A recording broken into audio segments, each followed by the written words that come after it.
Session 12. Okay, it's the middle of the night.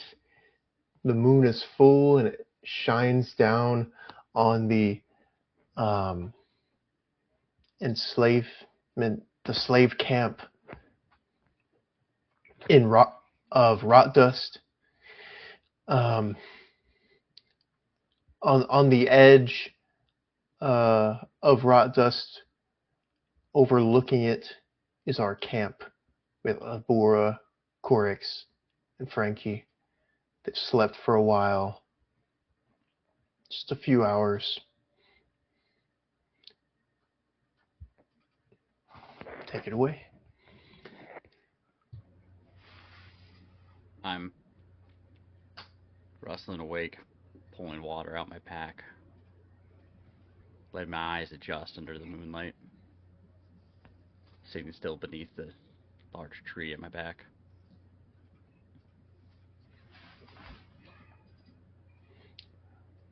Frankie's awake. He's holding on to his spear already. Stands up, stretches. We ready? Sitting up. I've been awake. I look at Frankie, studying him, his health, his wounds.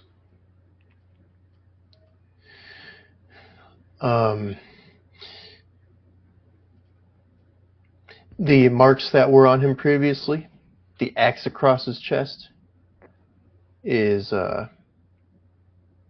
gone. He's no longer of stone skin, however. Soft and human.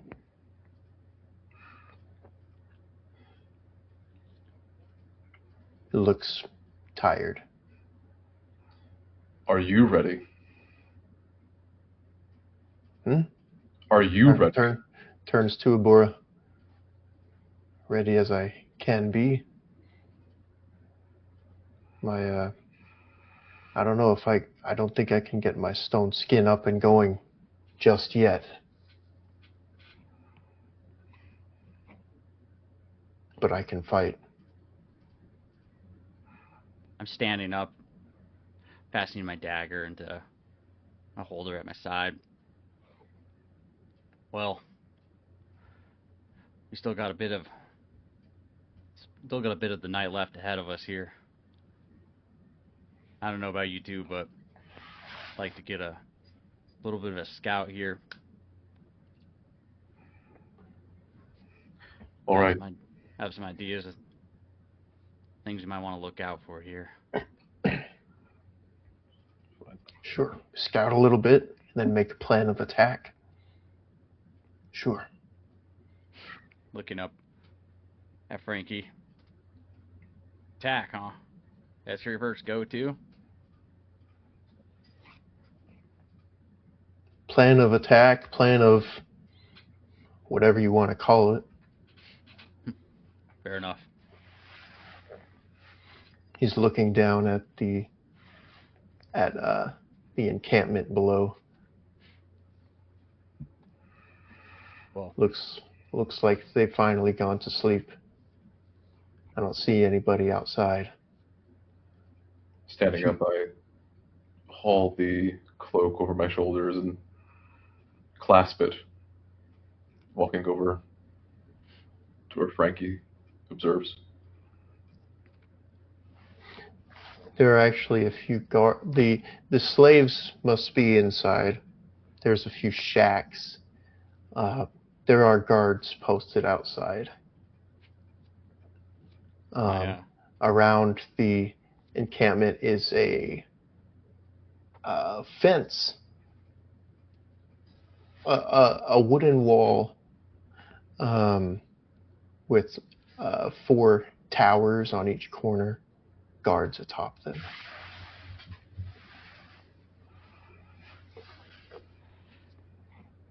I'm still back, unloading my pack and throwing my lightweight cloak over me. I'll leave most of this here. As I fasten my short bow onto my side as well. Carrying a little bit of rope, walking over to Abura, Frankie on the lookout. What about the boat? Looking out to where There are 3 boats docked in the harbor. Fairly large sail ships. There's 1 man on the biggest one in the middle, keeping a lookout. Well, when you're scouting ahead, see if you can't find us a perhaps ignored path that we could sneak through. Yeah, a good head Walk. on your shoulders there. I was eyeing down, maybe going just a little along the coast there. Might be an old deer or animal trail that keep me at least a little bit closer. Might go in dockside. Sure. Frankie is taking a few steps away, and he started to pick up some small rocks, put them in his pack. Yeah. I walk past Frankie slightly to a closer to the ledge, a knee up on a smaller, or rather larger rock. I sit down on this ledge and watch below. I catch It's up quiet. on missed details as the others go to their various spots. It's quiet down below. There's a man on each corner tower, a man on the ship as well. The inside of the outpost, four shacks with a man in the middle of them carrying a torch. They're armed with crossbows. Frankie finishes loading up his pack.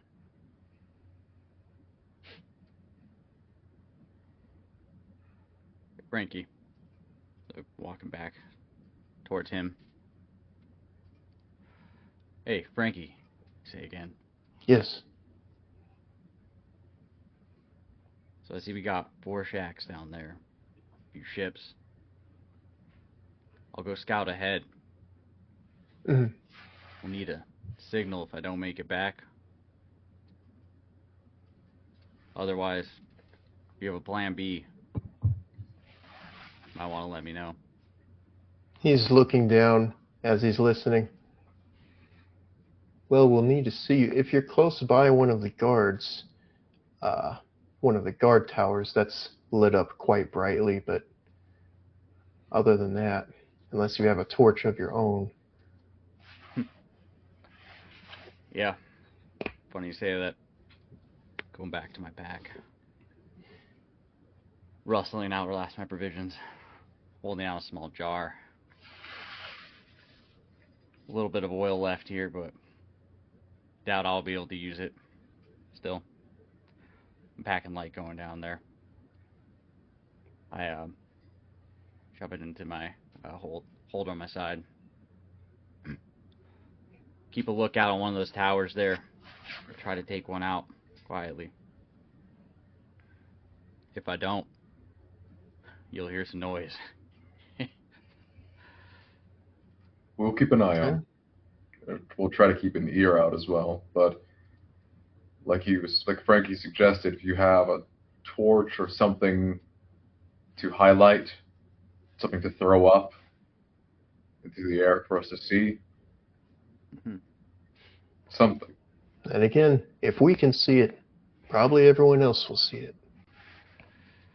Yeah, that's true. The shouting of an intruder will alert them before we hear them. I hear you, fellas. That's true. I'll try to keep it quiet, but Keep an eye out, will you, alright? I'm Mm-hmm. taking one of my arrows out. The small last vial of oil I have. Takes a lot of work for a village to make this.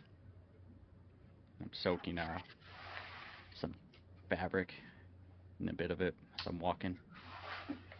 I'm gonna head down and try to enter in dockside. Most likely, if I take anyone out, it's gonna be that man on the corner post closest to us. Sure. Hey, he opens his pack and showing it filled with these small rocks. Do you want any of these? You know, My work. make a distraction. Yeah. That's clever. And I look down the ground, picking up a few. I'll let you keep those. Okay. Alright, fellas. I'm heading down. And then I tighten up my cloak. Lighter on my body. Start walking. All right. The air is still like it has been for hours now, or all day, rather. It's somewhat of a steep path down. Um, I'm making my way down carefully, eyeing out small animal trail that heads off towards the direction of the water near palm trees. Grass tall and thicker. the shoreline is receded a bit more. It's sand is swept back, more rocky outcroppings. Excuse me. The ships look like soon enough they might be beached if this continues.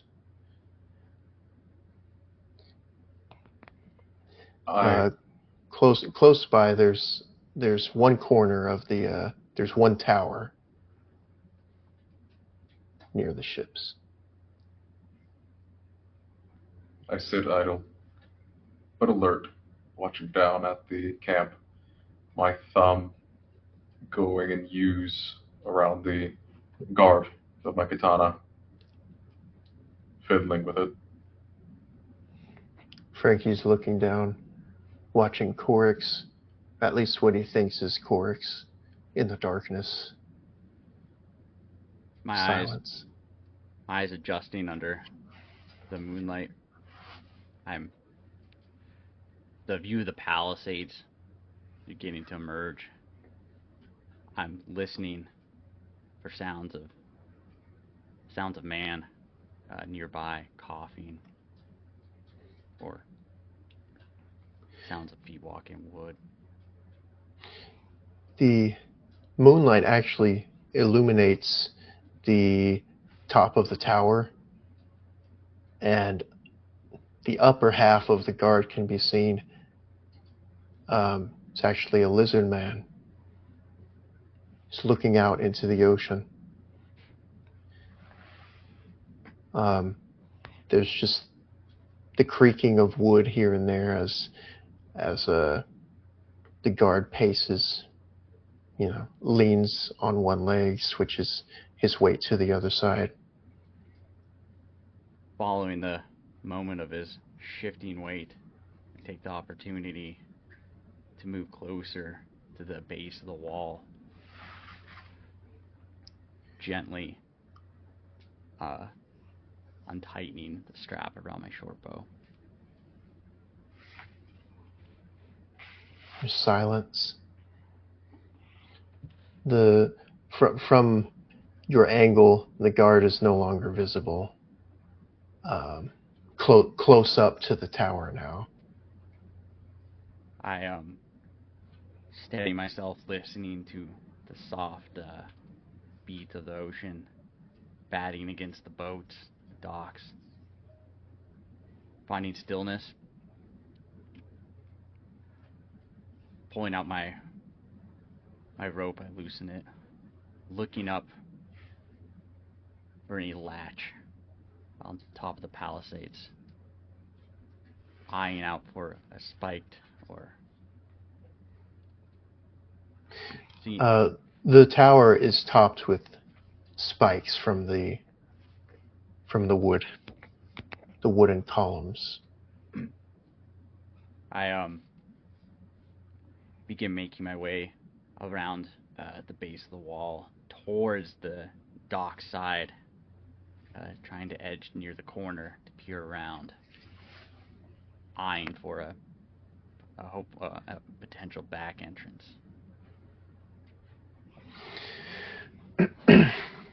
There are the 3 ships. The man on the middle ship is looking away at the moment, armed with a crossbow. There is a back entrance. There's cargo around it, wheelbarrows and rowboats and things just strewn about, oars. I look back up towards where I came from and eye the various boxes, loading equipment. A chance to get closer, hugging the wall. I begin moving in behind one of the larger boxes, a pebble or a larger stone in hand.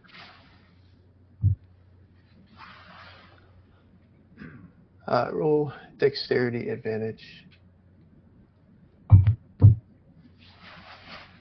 20.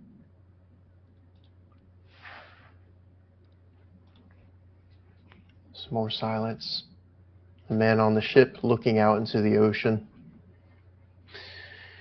The back pathway, the back doorway is actually a gate, a wooden gate, closed.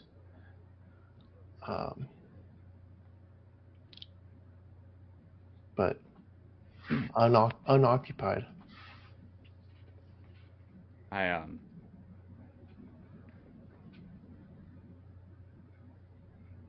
Still looking down from the ledge I sit at, just idly, kind of getting a bit distracted, looking away at the rest of the environment. I see that on one of the large stones erect next to the shorter one that I sit on, the rune or the gang sign, the symbol of rock dust.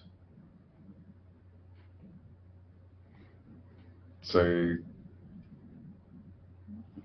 vague drawing of the waves of a shore with swords pointed towards the land. Frankie lets out a quiet sigh, sits down next to you, twiddling his thumbs.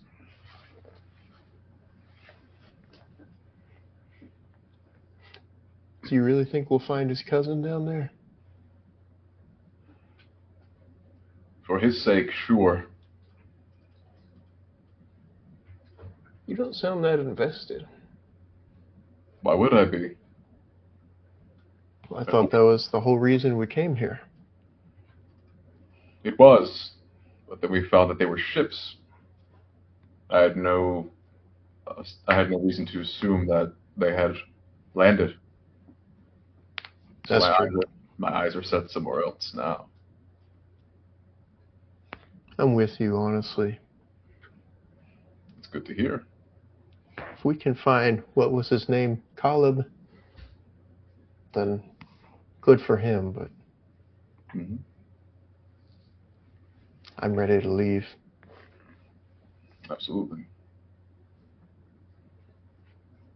inching closer towards the back wooden gate, nearest hiding behind nearest barrel, my hand on my dagger, watching, waiting. Silence. It's the lapping of waves on the shore. Small waves splashing against the ships.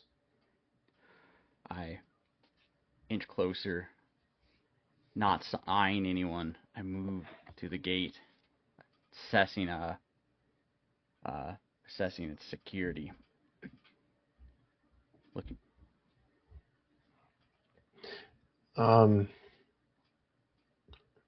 It's unguarded. It's plain, completely wooden. There's no no iron reinforcements or anything. It's dagger. Looking back as I'm shifting my dagger in between, attempting to lift the um the wooden border, the wooden lock behind it, removing the barrier. I apologize. Can you say that again? I'm maneuvering my dagger in between the wooden gate and the opening, attempting to remove the wooden latch behind it.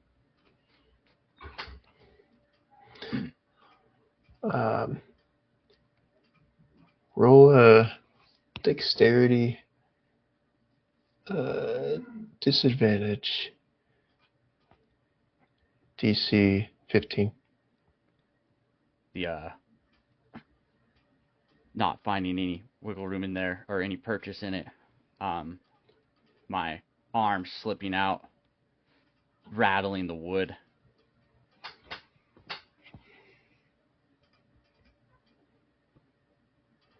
There's silence, and then the smallest of sounds, creaking of wood, but a bit faster than before. Creak and a low creak, high creak and a low creak. I maneuver back tightly against the wall, dagger in one hand, rock in the other, watching towards the boat with the man on guard. He's looking about, doesn't notice it. But he looks up toward the tower that you've already passed and shines his lantern in that direction, looking at it. I'm putting down my dagger, slowly lifting out my bow. The light from the tower you passed is gone now.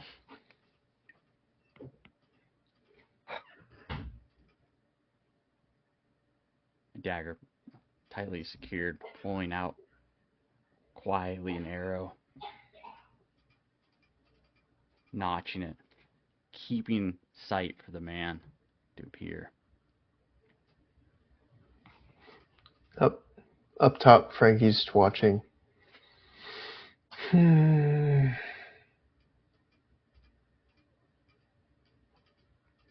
think they're doing something?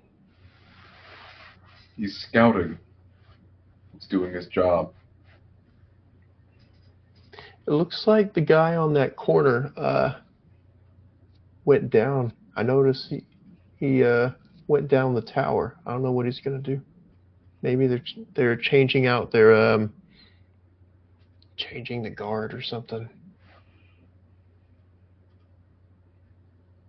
He lays down. Cracks his leg. You could do the counting if you want to see what their hours are.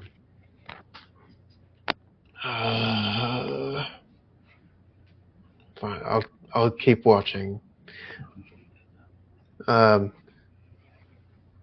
guard comes out of the tower now, on ground level and starts making his way over to another tower.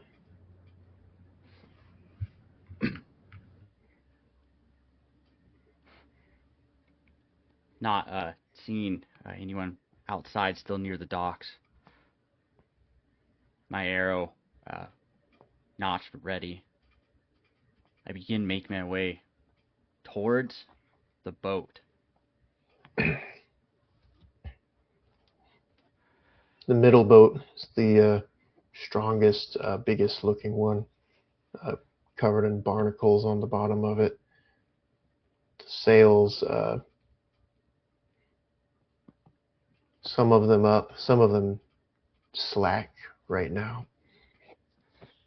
Looking on the dock, looking for the smaller of the two, or the three. On either side are two smaller ones, about the same. I begin approaching the one on the closest side to the cliff where my companions are. Making my way.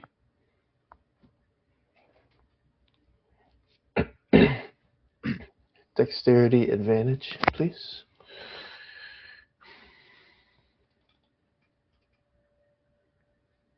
$22. Okay, good. There are what do you call it? Draw boats, rowboats on either side of it. They're pulled up to the top.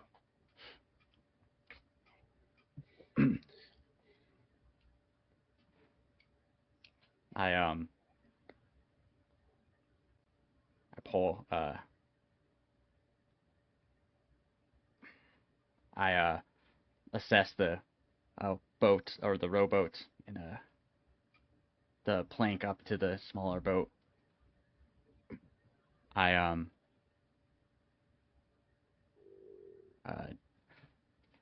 look back. I spot the one of the guards on the tower. The tower closest to the cliff, no guard, no light.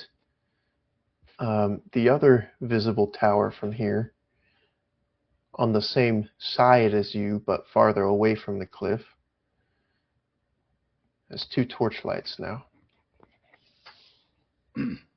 I take the opportunity and hastily make my way back, my short boat back in, wielding out my my rope, a crude but edged triangular stone wrapped around the end. I'm making my way to the base of the tower, or the unoccupied tower.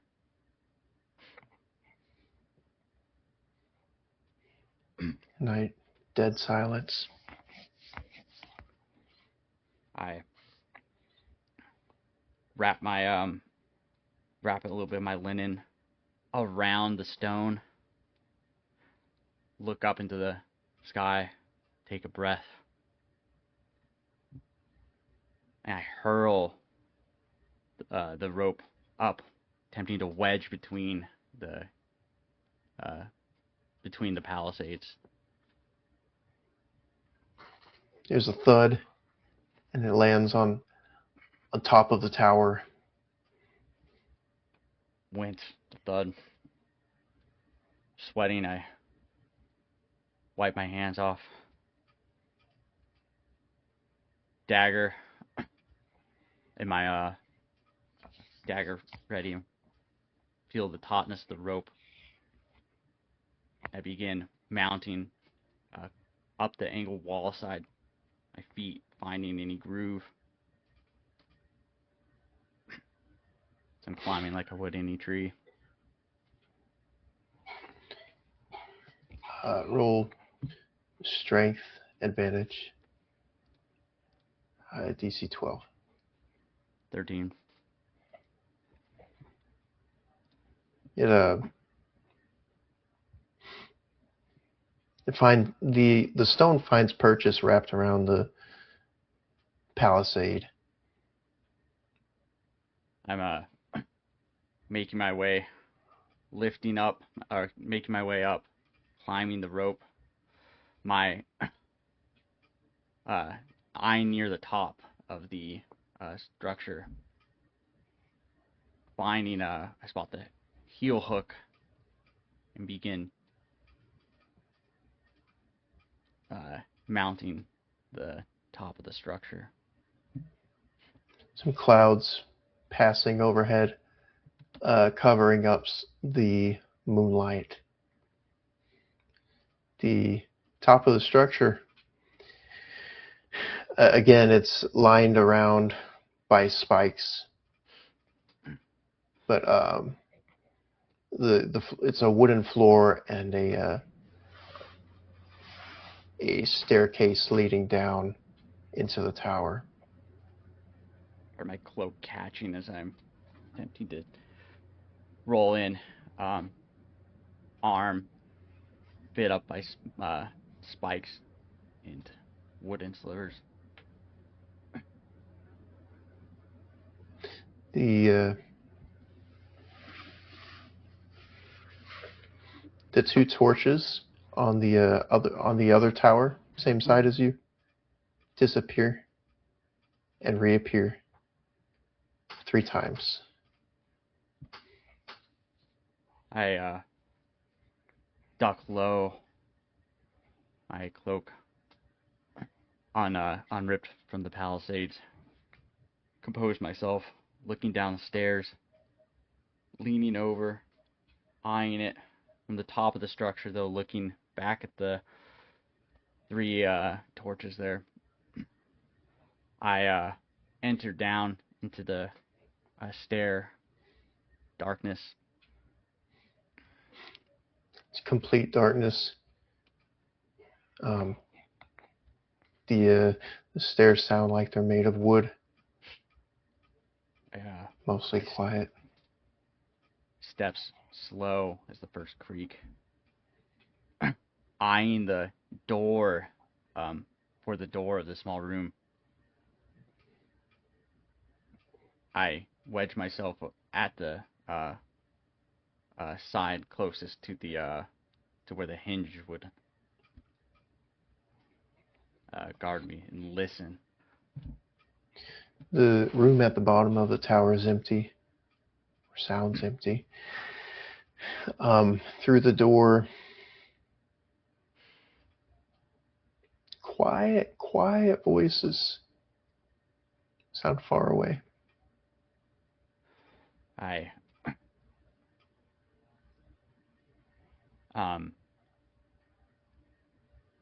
continue to wait. Dagger readied in hand. So I'm eyeing out the empty room further too. The quiet voices go on maybe 30 seconds and stop.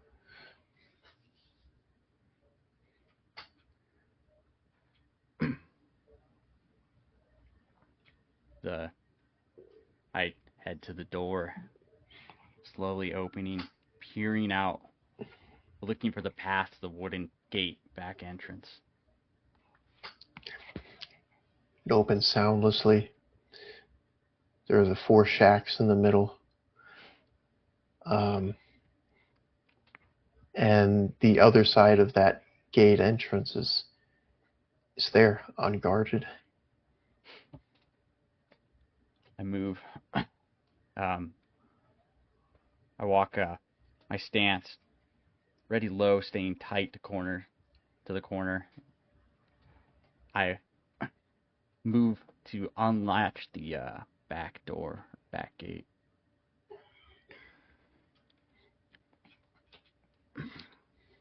Not a sound. There's darkness protecting you. At the gate, the dark clouds starting to move, bits of moonlight beginning to poke back in. The gate itself has a simple latch across it. Eyeing back behind me, I undo the latch. Comes off easy enough. The moon fully uncovered now. Roll dexterity. 15. DC 15. Fail. The light of the moon shining bright down upon me.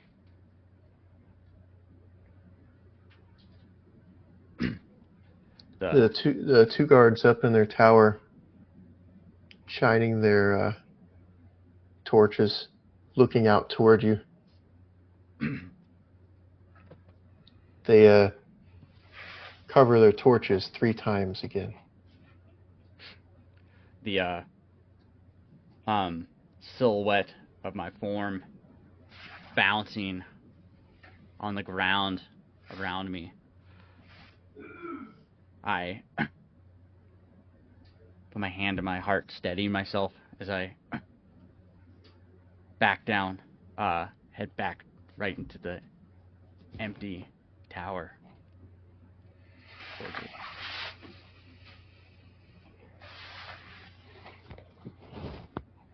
On my There's a moment, just a moment of silence, and then a shout into the night. Intruder!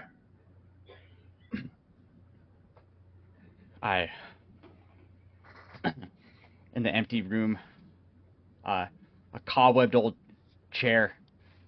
I wedge it poorly to the handle of the door and look to the stairwell. Complete darkness.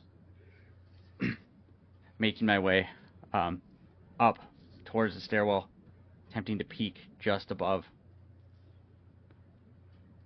Looking out to see if I can spot any signs of guards above me on the wall.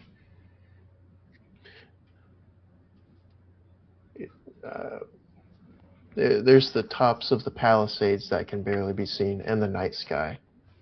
I'm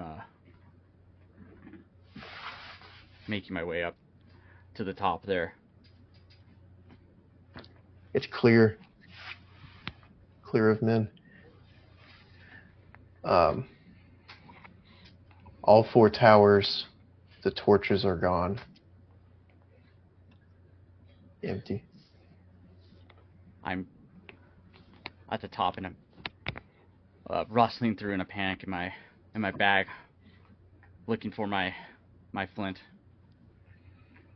on my stone, my katana, having been drawn, it rests loosely in my hand, letting it soak up the powerful moon, reflecting. Shining brightly. Frankie turns to Abora. Did you hear that? I think the guards called out something. Did? I heard them. Yeah. I heard them say something. I don't see him anymore. Do you think he's in trouble? If we don't see anything, we don't hear anything else. Let's go see.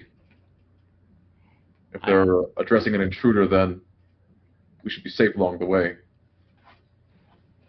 Okay. My arrowhead wrapped in the soaked oil down at my feet as I'm kneeling, attempting to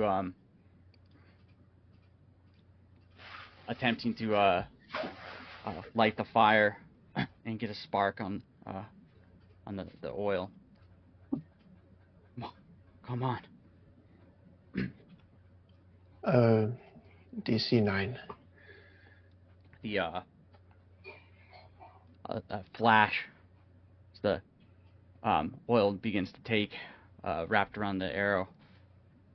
I am holding it up, my bow in the other hand, letting it build flame as I eye out the nearest ship, sails masted or lowered.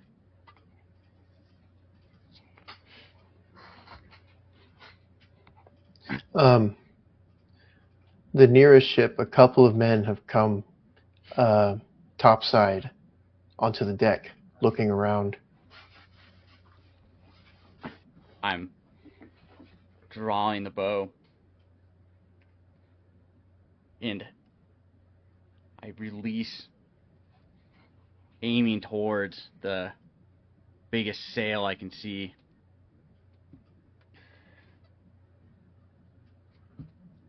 Okay. AC 9 or 8. Success. It hits and lights up a small fire, starting to consume it.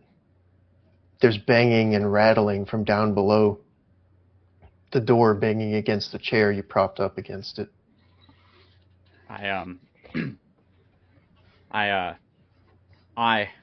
out for my rope, still left in place.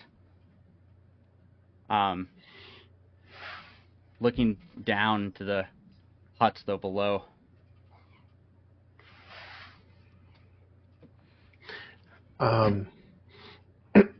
Men are starting to pour out. Just 3 can be seen right now. 3 more.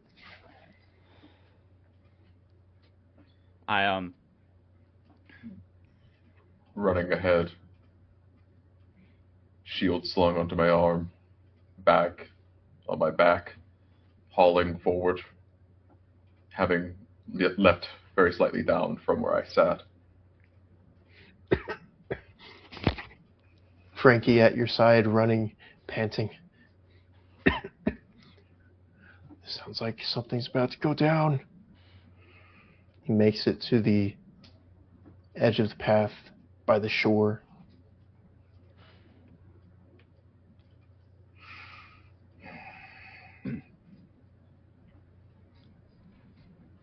The door beginning to rattle looser and looser. I down below, following along, attempting to follow along the edge of the wall to gain some distance slightly away and make my way down, jumping in to the ground. There's a thud. Sand puffs up. Falling into a slight roll, guarding my dagger as I go down, picking up my bow off the ground, looking for the near shack, spying the one nearest front of me, heading to the darkest side of it.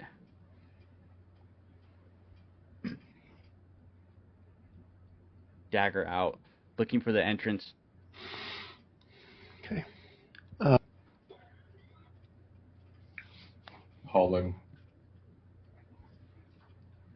panting.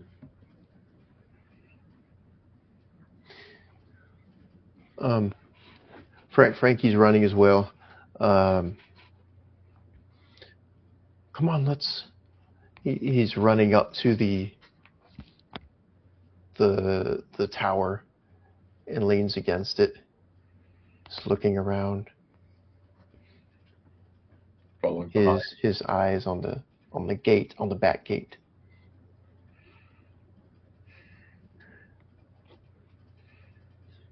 You ready?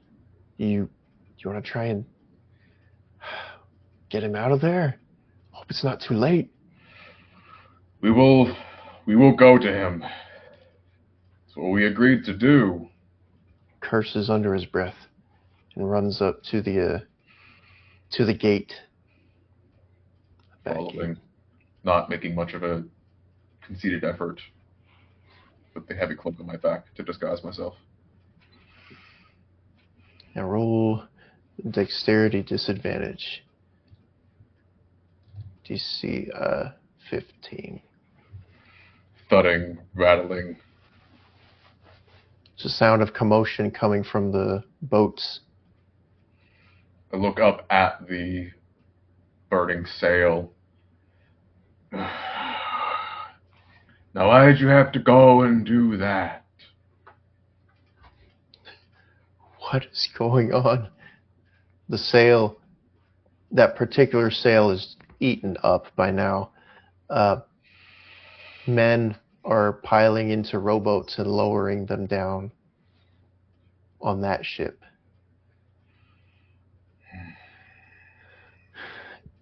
Inside the encampment,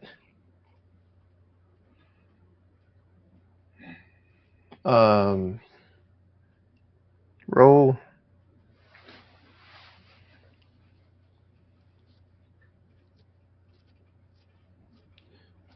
I apologize. Can you say where you are, real quick? I'm standing at the shack in the far corner of the, or standing on one of the shacks in the farther corners of the encampment, the corner most away from the boat side. Okay.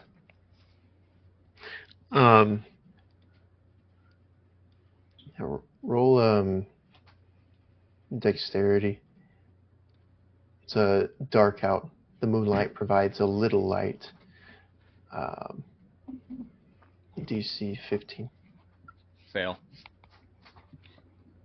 There's men gathered around. They come around the corner of another shack.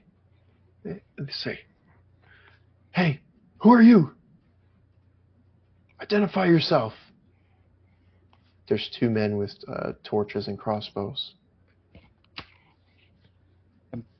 I'm one of the servants. I was supposed to go get Caleb. He said he's sleeping in one of the shacks here. We needed to go help put out a fire. Fire? Where? Someone said they smelled smoke near the docks, near the boats. I'm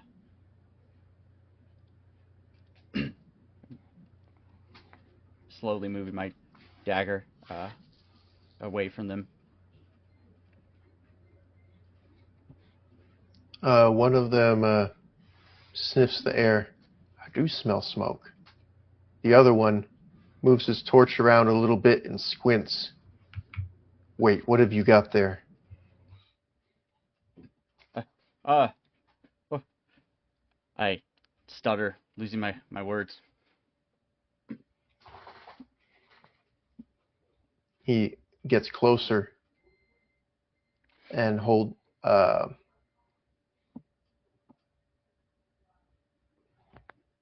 throws his torch on the ground, and he's holding his crossbow pointed down, getting closer to you. Hey, show me what you got there. My hands up, slowly pulling out the dagger, exposing it. Drop it.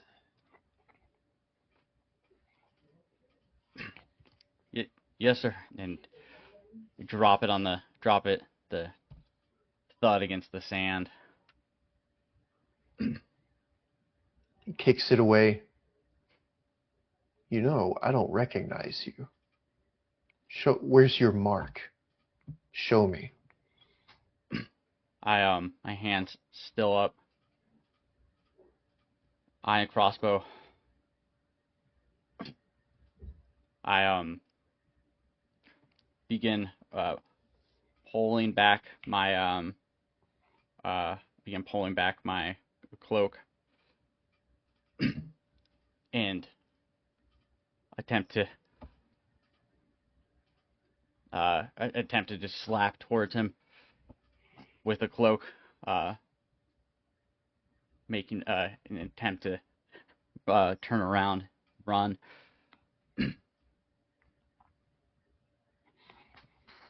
Yeah. Roll dexterity. 13. He reaches out and grabs your cloak, pulls you close to him, and grabs your arm. Not so fast. And he looks underneath your cloak and sees your bow. Outside the camp, The boats have lowered 3 men in one, and on the other side, 3 men as well.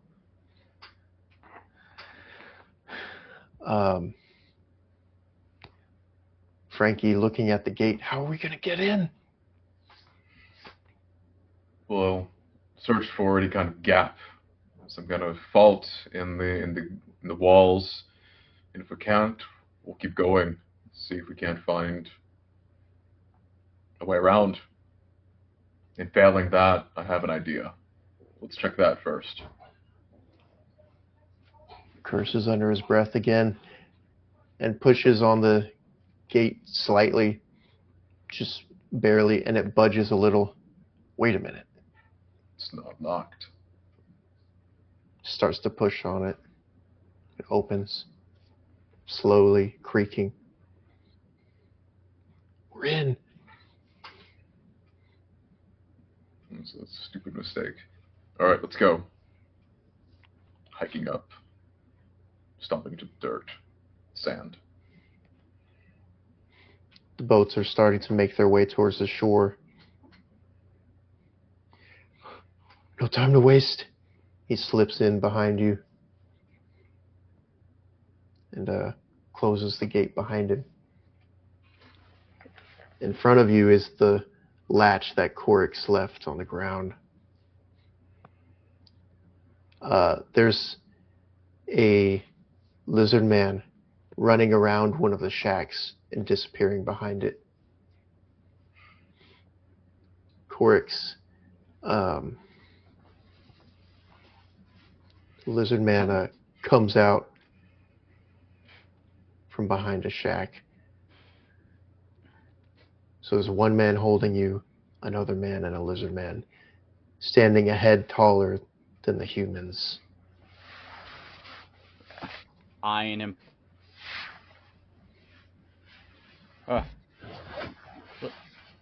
Listen up. I give one whistle, and all my men come out of the jungle. You better unhand me. The other man comes closer to you, points his crossbow at you. You sure about that? The lizard man, closer as well, wordless, smelling the air, a frill of horns, teeth and claws and scales. My pupils dilating under the light. Sweat profusely pouring out. I choke.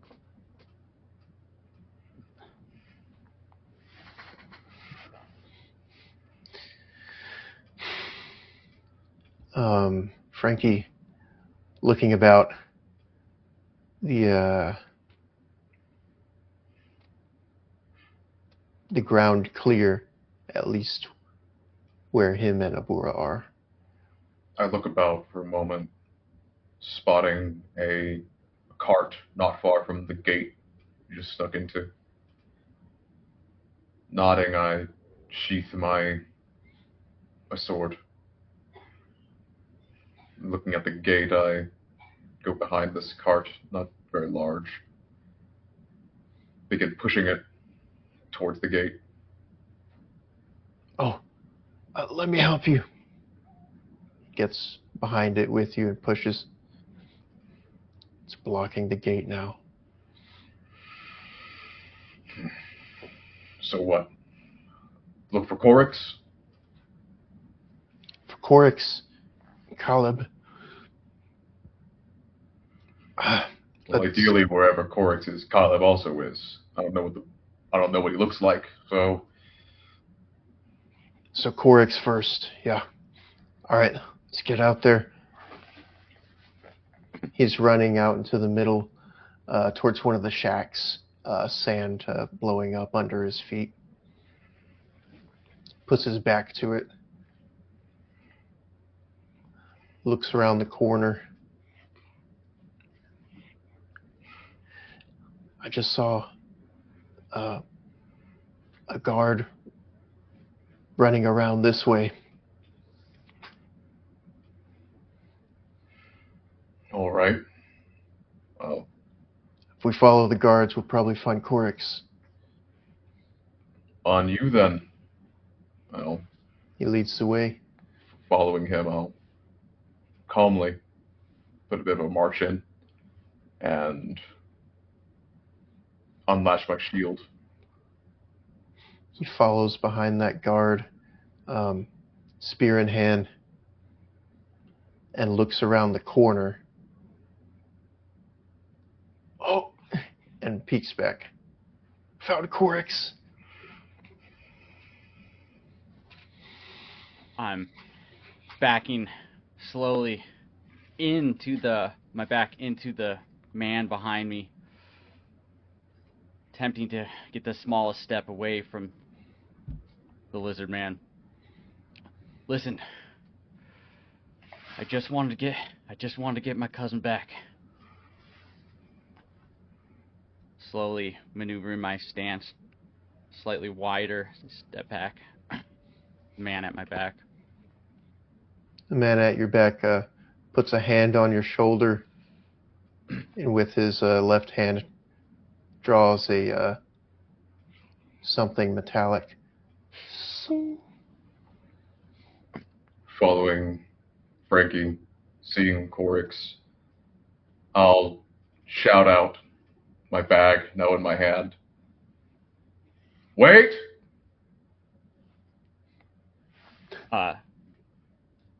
The man behind Corix instantly turns around, letting go of him. What? Dropping to the ground, reaching to the dagger. Corix, wait! Just pausing. The group is taken aback. Frankie also peers around behind the corner. Where's Rickton? Silence in the air. Frankie looks at Abora, the confused expression. Glance, match it, looking back. Still down on the ground. The man directly in front of Corix. Hold on. Abora, what's going on here? My ally Corix there seems to have gotten a bit ahead of himself and might have caused some damages that were not planned. I should think so. He said something about a fire. Mm-hmm. Now, I don't think Richton's even awaked yet. You have business with him? I do. I've come with an exchange in mind. He's motioning for the other guys in his group to back up a little bit. An exchange. I'm standing up, arms crossed. There's some smoke in the air above the face of the moon, covering the moon slightly. An exchange, you say? Walking behind Frankie. Yes, this one here. He's blessed by something. He's very exotic, whatever he is. And that gentleman right there just wants his cousin back. His Frankie, normal, mundane cousin. Gripping his spear in his hand. What? Backs off from you. You can't do this! I don't think you have much of a choice. I guess you do. You told me that you'd rather die than be enslaved, I think. Or is that you, Corix? Spit on the ground. It was me. Do What about you? Sympathize? You'd rather live a traitor? This would not be the first time I've done this. Eyeing him. Eyeing the others. 3 more men come around a corner from another shack. Hands on the pommels of their short swords, standing back and watching. In total, about 7 now. Taking out the manacles inscribed with the rot dust mark. Laying my bag, drop to the ground. Well, rather fucking die looking at the men and others. But I'd rather my cousin live. I know. I'll trade my life then. I'll work here in his place. You'd give your own life for Frankie. Give my own life for Caleb.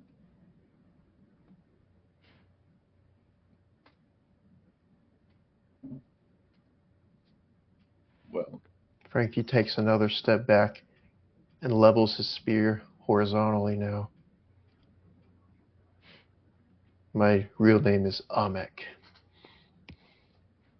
Stands waiting, sweat glistening on his face in the moonlight. The man that's been making this deal with Abura scratches his chin for a moment. you can have them both. All I wanted was off this island. And something so exotic, I feel like would be worth the life and the trip. But understanding the burning, you can have Corix too if he so chooses. I see. Snaps his fingers. Men, get their weapons. And the host of them begin to approach. Take a step closer to Frankie. What do you say, boss? I'm ready to die. And he approaches as well, trying to be faster to get the first hit.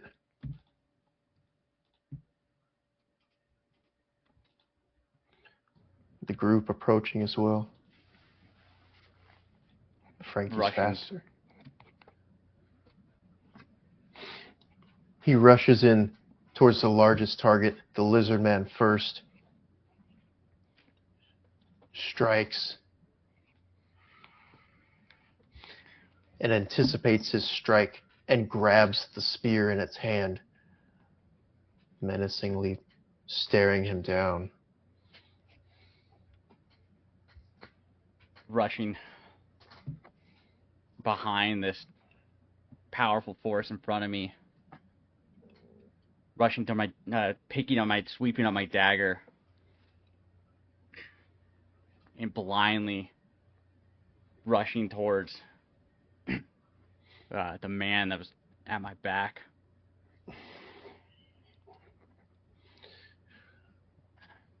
Tripping. Maybe, AC 10. Tripping as I run, slipping on the dust and the rocks.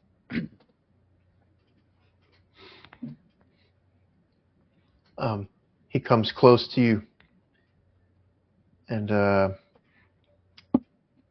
tries to step on your hand.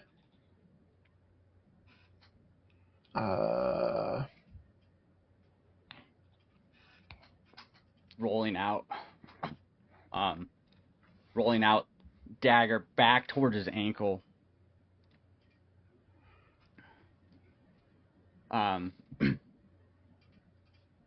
Unable to find any purchase. Taking out my katana, I hold it to my side, observing the fight.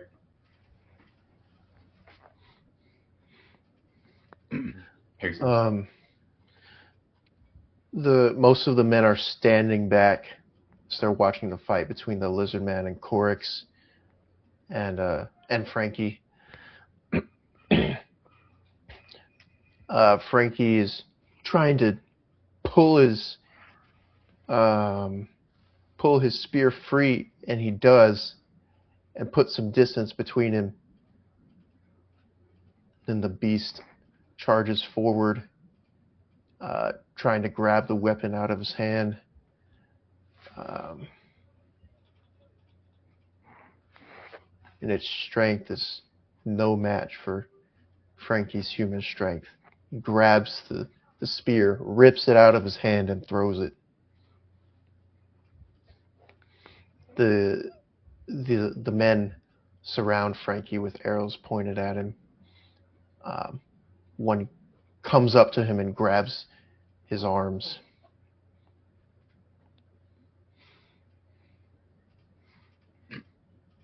Rest and buy back your freedom in the future, Frankie.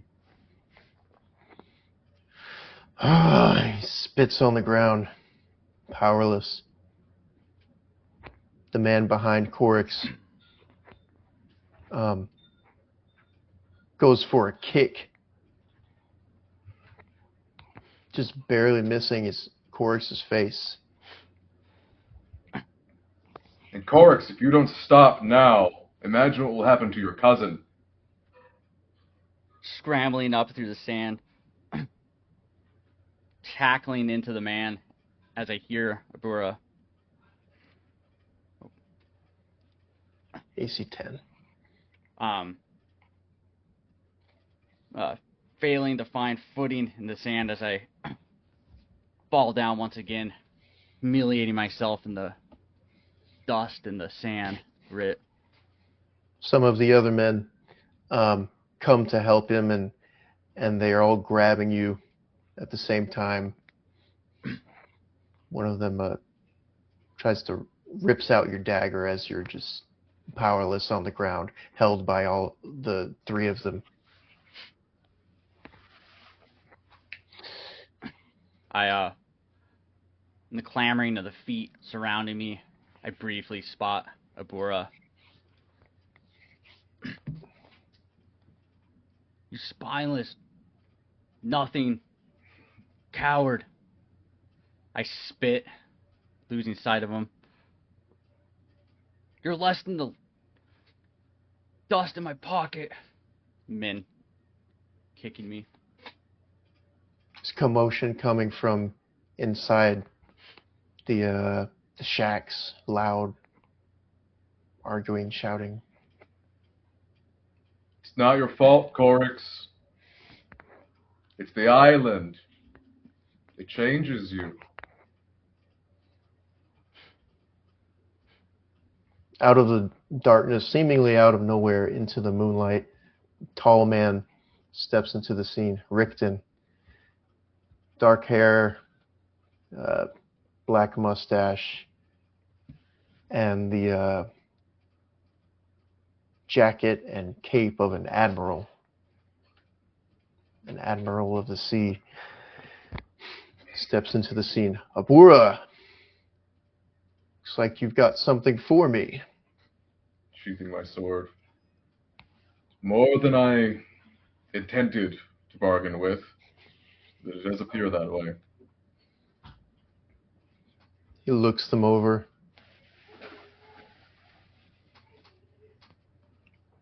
Look pretty standard. Standard price. This one here, pointing to Frankie. This one here is something else. He might be bashful or not wanting to show his worth quite yet, but he'll eventually need to display whatever thing he has. He's cursed or blessed with something that makes him vomit some kind of substance that turns his flesh or either turns his flesh or gives his flesh a layer of stone. Whatever he is, he's definitely more than human. Really? Mm-hmm. Just keep under watchful eye. He'll do it for you. Goes up to Frankie and holds his chin, pulls his lip down to look at his teeth. Kind of cups his cheek. We'll make use out of you somehow. So, we'll get you a fine price for these two, for sure. Excellent work as always. I'll take whatever coin you can give me and wherever one of these ships are going. Ah, Pass. off the island. Roll a charisma DC 12.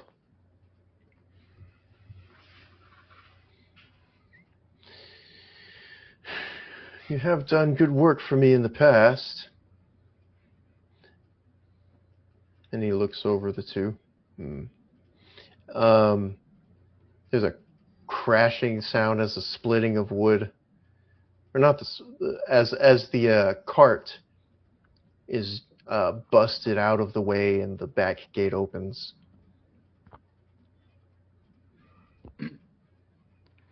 He says, "You've done well, although I don't appreciate." He looks at the smoke flowing in front of the moon. "What's going on with my ships?" And he motions some of his extra men to go and look into it. I saw that on the way in. Corix decided to set fire to one of them, probably in a panic. My initial plan was just to sell you the one in exchange for his cousin, but their pride got in the way. I, hanging between two men holding me, I look up and look down, solemn. Corix, you will pay dearly for what you've done. You will never work enough to pay off what you've done. And your cousin, he will pay as well for your sin.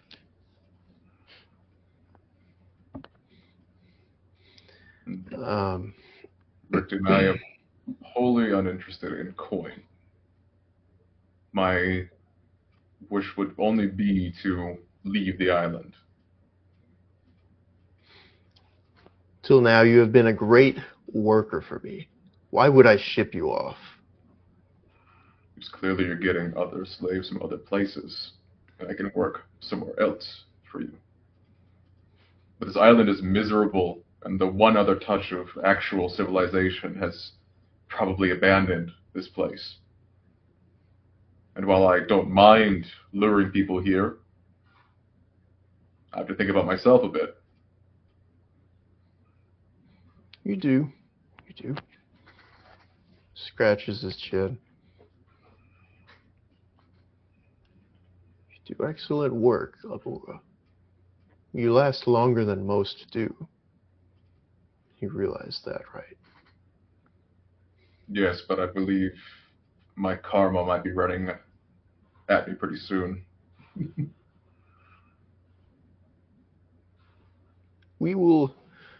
I will consider it.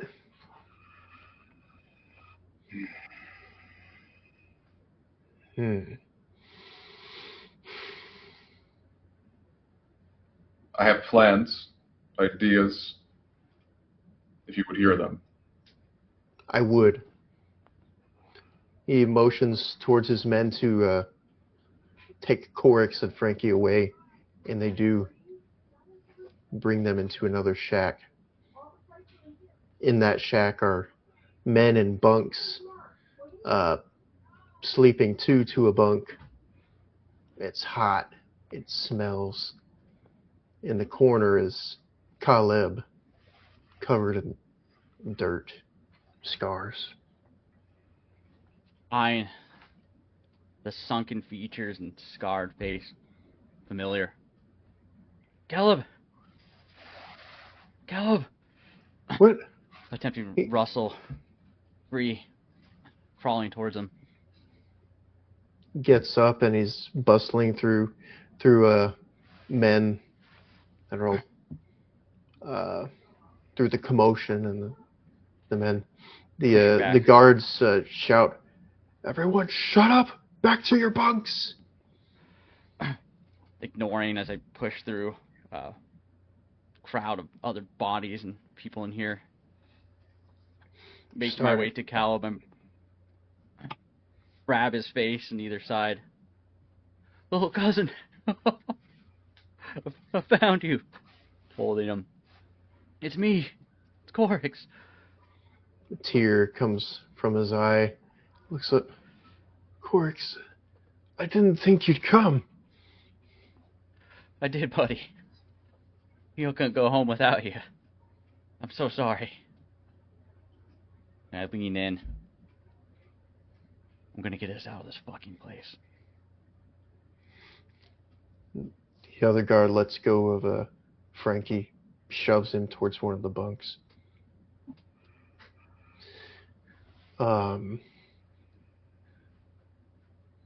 Outside with Abura,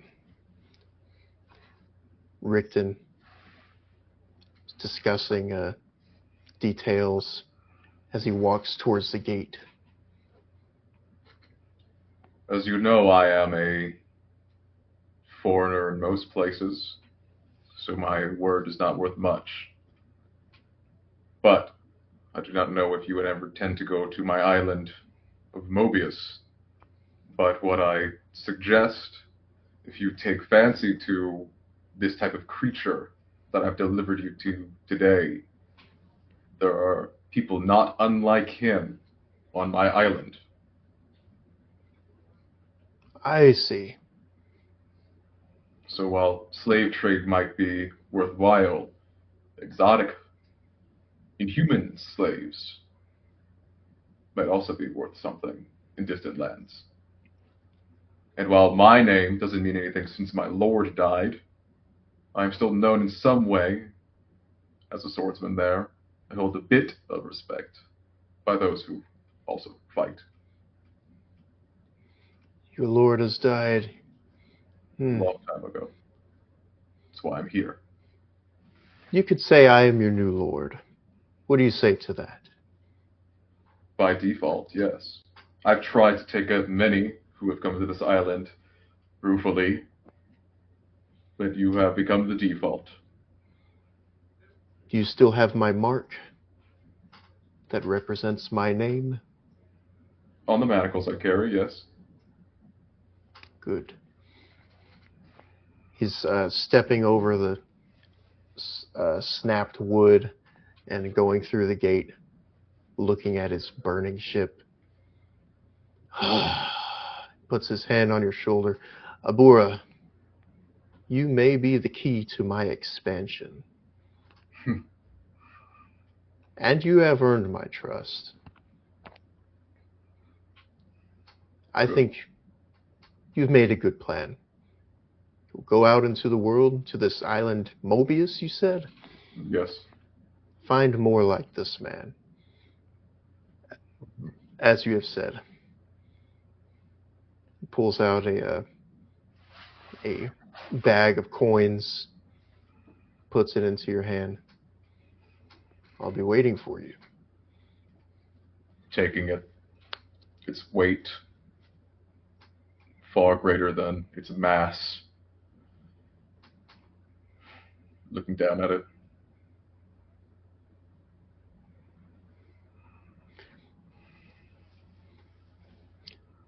There are men out on the boats. A mast falls into the ocean, trying to put out the fire. Bag is heavy. I put it tied to a belt around my waist and begin to slowly just take in the scene, walking to the nearby dock at the ocean and the other ships.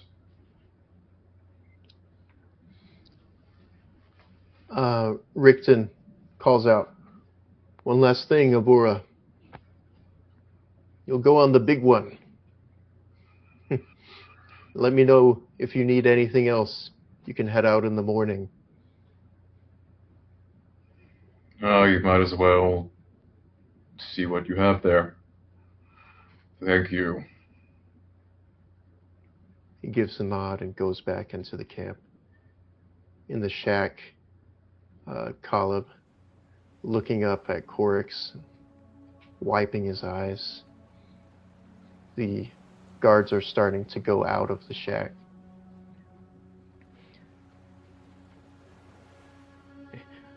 Thought I had a foolproof plan, buddy. Looking eyeing wall, can make way towards. I'm over here. Got some catching up to do. Have they been feeding you? Enough. His eyes widened, tired looking. Hey, you made it. You came. I did, buddy. And as I'm leaning down, sitting, I almost didn't. Out there. Thought I would have been braver to fight to the death, man. I'm glad you didn't. He embraces you. Hugging him. Tears, crying. Me too. Me too. We're gonna get out of here, alright? At least you're gonna get out of here at some point, okay? Whisper. Hold him close. Together. Together. The weight of the night overcoming. As I start to fall asleep.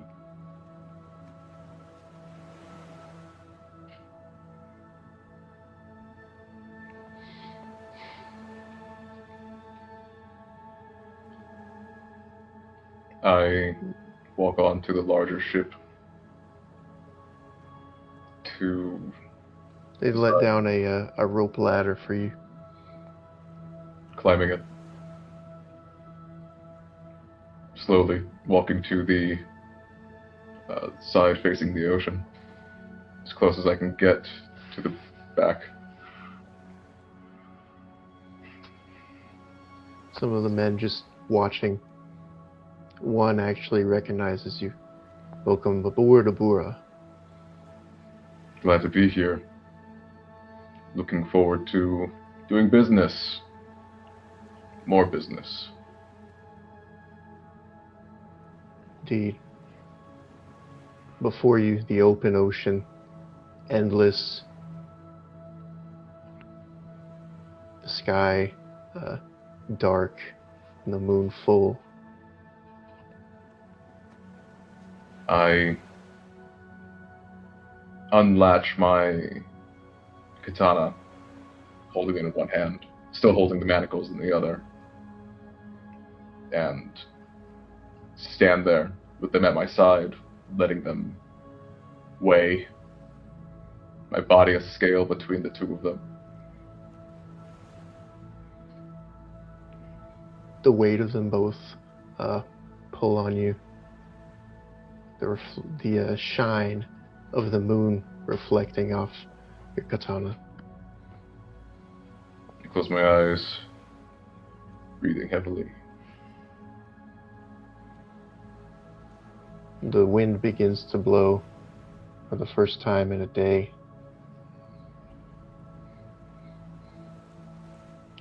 The wind in your hair and the salt of the ocean.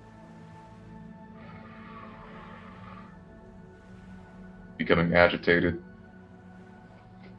gritting my teeth, despite the serene ocean.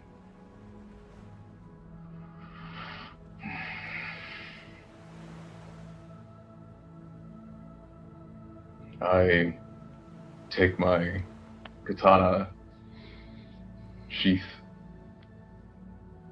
and hurl it into the sea ahead of me,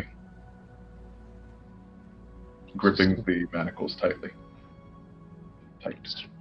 Splashes, sinks to the bottom of the sea. I drop down to my knees and let the manacles flop in front of me. My arms in front resting right above them.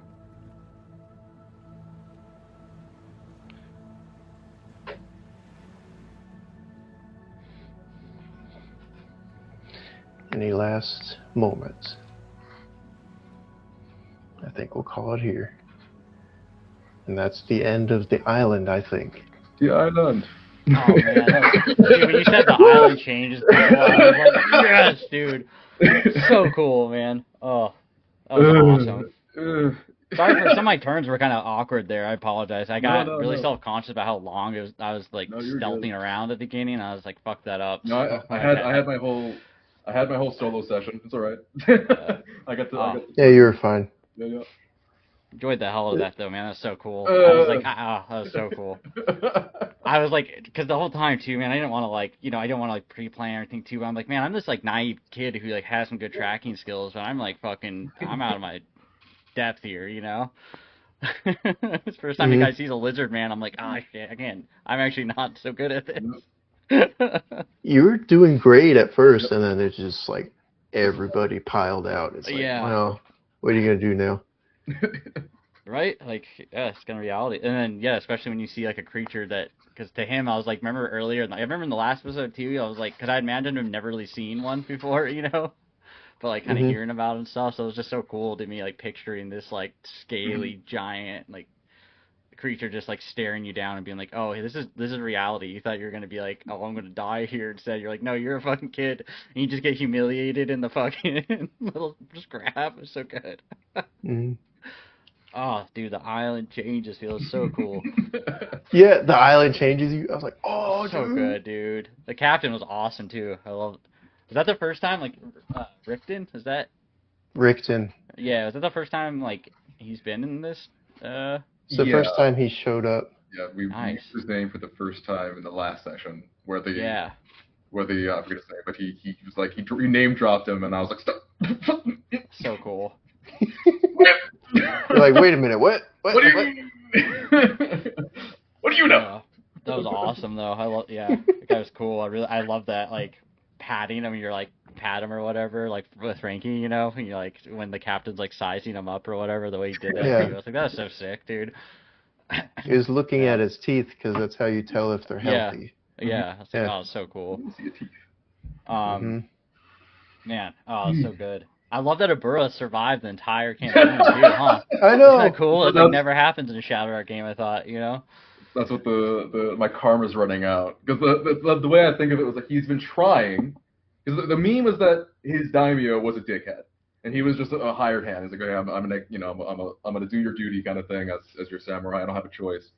So it's like, well, he's kind of been neutral, leaning a little chaotic, right?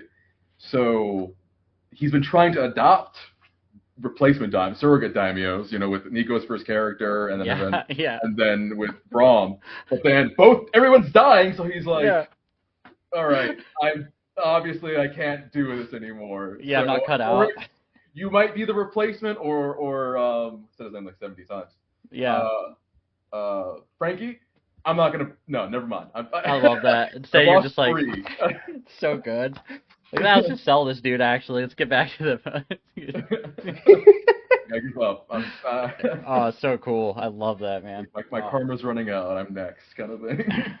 I've done... It's one of those moments. You get tired of your coworkers, so you sell them. You know what? You'd be better off somewhere else. Yeah. You probably die if you hang out with me too long. So let's give up. It's okay. It's so funny. I remember, and like I was thinking through Corix's head, he was in a panic there, and he was like, I remember, I was like, this kid's got this bright idea. He's like, we're gonna take out one of their ships so they can't even chase us when we get out of here. That's why I was like shooting the signal. At least you got a little something on them. Yeah, for sure. Got captured and enslaved for your whole life. No, that made me happy too, because I was like when I first rolled that character, I was like, I fucking hate how like this dude's just like the stats are just T all around and shit. I was like, this guy's just golden retriever here, so we're just gonna he's gonna be just a naive young dude, like trying to do the thing. That's awesome. What other campaigns do you know that ended this way? Especially like without any real like, there's no like plan for that. You know what I'm saying? It's just like this. I mean, even that last game, right? This whole kind of thing just came really out of nowhere, right? Like I had, just some very like just some basic objectives, right? Or like goals that those characters have, and then again a great world that you are able to like react as, you know. Mhm. Again, I really love, dude, your GM, like, I've learned so much from this campaign, by the way. Like, I'm, like, so grateful for the opportunity to play in so many of these games with you guys, by the way. This was, like, I just got to learn so much. It was so cool. But every I time had a I've, ton like, of fun. yeah, gone back and just been like, man, there's, like, so many things. You look back and like, dude, just keep learning a lot from it. But great game. I don't think I'm the best GM out there at all, but like I had a ton of fun in this Yeah. world with the characters. Excellent. I'm really gonna try and share this episode and be like, guys, guess what happened? It's so fun, man. It was a lot of fun. Exactly. Thank you as it guys for should. playing. Yeah. Shout out to Artaj too for making Frankie, right?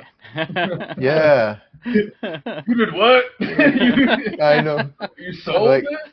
oh, Artaj, you're a slave now forever. Same with G-Funk. Sorry. Yeah. Don't stand up 74D, dude. Now I can't get out of this. Oh, you're a slave in real life now. Oh no. If he was such an exotic character, I wouldn't be so tempted. Sell him. Oh, that was awesome. I was thinking of putting Obi in there, but I forgot. I was wondering about that too. I thought about that towards the end too, and I was like, that'd be really funny. I should have just 4D'd him into the slave shack again too. You should. He's like, oh, why you automatically assume I'm here? No way that guy was lasting long out there. He's just like... Yeah. He was a sleeper Kabir. We just didn't know it. Yeah.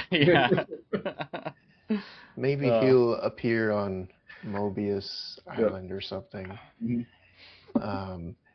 You wanted to do like, was it like a one shot or mini that's a great segue campaign? into doing the. I was like, that would be awesome. I'm definitely down for it. And you know, depending what you want to do, we get new people involved in it or whatever you want to. But yeah. I'm excited. Sure. I know that Chris likes the author of that book. It's the same author that wrote I'm the Weapon for Common Enemy, for the hero game. So yeah, definitely see if Chris would want to sit for that. That'd be cool. Is it Lamentations of the Flame Princess? Yeah, that's the publisher. Yeah. Okay. Oh, I didn't know those were the same. Okay. Yeah. All right. Well, I'm looking forward to it. Thank you guys for playing again. The final session of the island. That's a good campaign length, I think. 12 was absolutely perfect. All right. Well, I'll see y'all. Y'all have a good night. You too. See ya. Thanks, guys.